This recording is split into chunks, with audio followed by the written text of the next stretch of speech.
Something rotten is festering inside the Indiana Fever. This isn't a rebuilding year, this isn't bad luck. This is incompetence dressed up as professionalism, and the fans aren't buying it anymore. They've been lied to, strung along, and gaslit by an organization that can't even tell the truth about who's injured and who's not. This is bigger than basketball.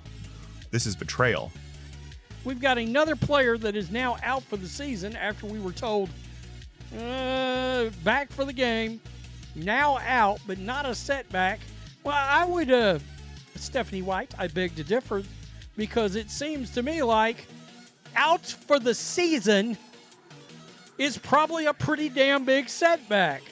Out for the season is not no setback. That's the very definition of a setback. And yet somehow, the Fever's head coach thought she could spin it like fans wouldn't notice, like we wouldn't care. But we do care, because this isn't just one player. It's an epidemic. Caitlin Clark, Sophie Cunningham, and now Chloe Bibby, an entire roster collapsing in real time. There was no setback, just a little bit of swelling because of traveling. And we all said it, and we were like, she's just defined a setback. She just said there's no setback and then defined a setback. The audacity of this is staggering. Swelling in a player's knee after travel is exactly what medical professionals would call a setback. And yet they tried to brush it off, as if people who've watched sports their whole lives couldn't spot the lie. Do they think fans are blind? Do they think players are expendable? Because if they do, they're dead wrong.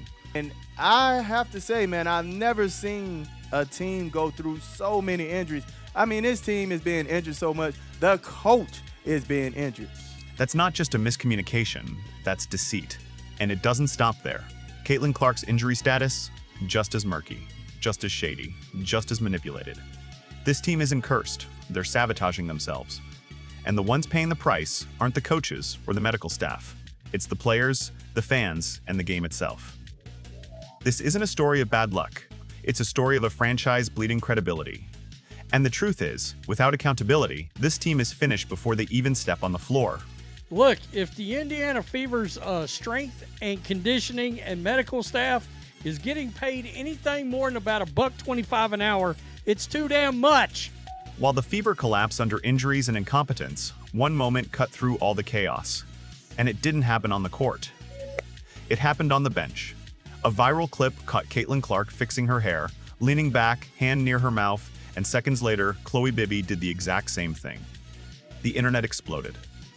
600,000 views in less than 24 hours. And suddenly, Bibby wasn't just a sideline player, she was the centerpiece of a meme storm. While the camera was still on her, Clark adjusted her hair with her left hand, leaned back in her bench chair, and put her left hand near her mouth. A few moments later, cameras caught Bibby doing the exact same thing. It's the kind of clip that's impossible to script. Awkward, funny, strangely perfect. But what happened next is what broke the internet. Bibby owned it. She didn't hide, she didn't pretend, she didn't deflect. She threw herself into the fire with one raw, brutally honest response. No, because this is embarrassing. Why did I do the exact same thing? That right there is why fans rallied around her. Because it wasn't polished. It was real.